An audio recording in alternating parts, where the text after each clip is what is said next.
Hey, so today's question is, are you giving everyone a voice on your trip?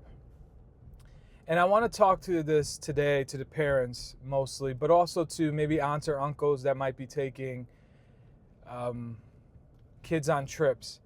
And the reason I'm talking about this is because as a parent, I've learned very quickly that our children really will get more into a trip if they feel like they had a hand in planning it.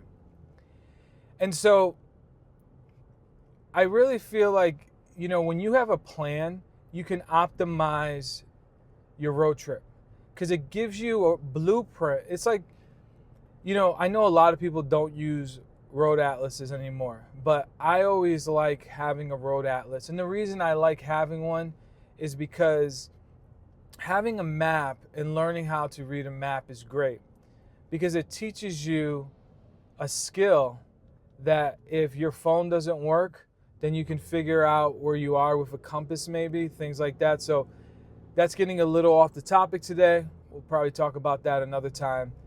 But what I want to talk and I want to focus today is that when you have a plan, but while you're putting it together, make sure that your children get the opportunity to help you plan that trip. So one thing that me and my wife have done in the past is that we've planned where we're going, and then we start talking to our children about what to do. So it started with Disney World a few years ago, where when we were going to Disney World, one of the things I started doing was, and I started having them watch YouTube videos, things like that. And what started to happen is that we would say, well, what do you want to do? What are the things you like?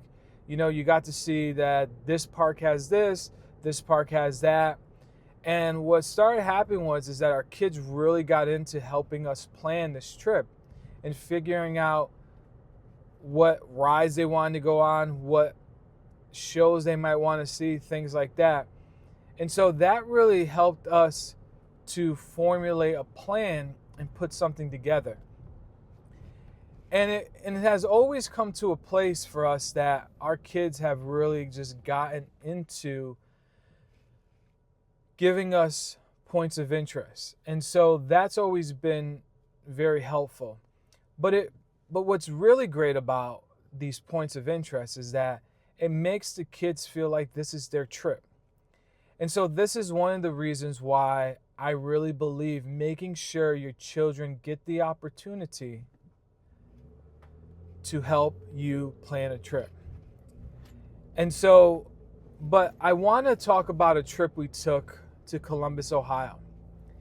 And I've talked about this in other podcasts.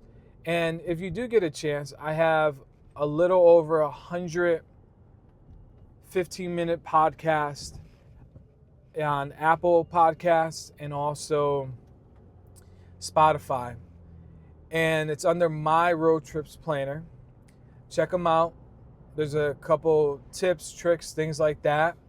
But mainly, and we also talk about giving everyone a say on a trip or let them have a voice. And so one of the things I really came to realize is that when you start really letting your kids feel like this is their trip, it makes them feel like they are part of this trip. And when that happens, you're going to see them change a little bit. You're going to see them have ideas. You're going to see them have opinions, which are great. And I also it starts to help them, think critically, because is that what they want to do? They have to make a decision. And so one of the things that I really learned, if I say to my kids, hey, give me a list of 10 things, and then say, okay, you can only pick 2 of those things, what would you do? And that's really tough for them, And so one of the things is sometimes we'll go somewhere and I'll be like, okay, so these are the foods you can pick. Which one do you want? And they're just like, oh, this is hard to pick. And so they start having to figure out why they want certain things. And I think that's really important for children, because I think the issue that we have a lot of times is that our kids sometimes will just tell our kids this is what's happening, this is how it's going.